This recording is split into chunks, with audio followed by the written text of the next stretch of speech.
Freud that he succinctly summarized it, that the repressed returns, and it's something that's been observed in many different traumatic situations, notably the Holocaust actually, where the trauma goes down the generation, and in fact it's often third, fourth generations even, that knock-on effects of these kinds of terrible experiences are still felt and lived in people's lives.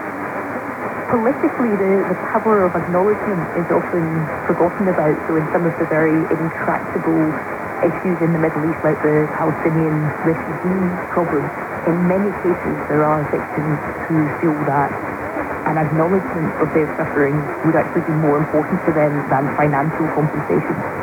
And Eugene, just a final word. I mentioned your book at the start of the conversation, which, as I understand it, you're using Arab and Turkish sources, so you're not writing from what would be regarded as a Western point of view. Is that so?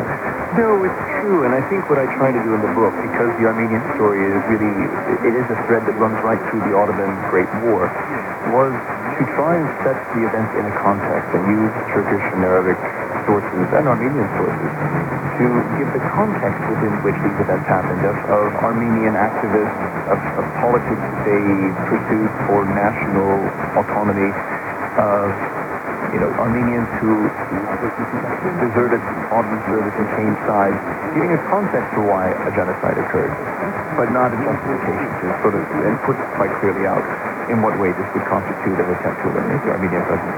Thank you very much for coming on. Jaureguiberry, the director of the Middle East Centre at Anthony's College in Oxford. You're listening to Weekend from the BBC World Service at 6:46 GMT. Now, celebrities, journalists, politicians, they gathered on Saturday night for what's known as the annual White House Correspondents' Dinner.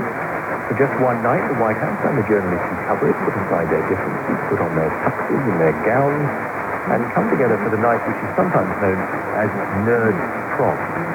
President Obama was on quite good form. Welcome to the White House Correspondents' Dinner, the night when Washington celebrates itself.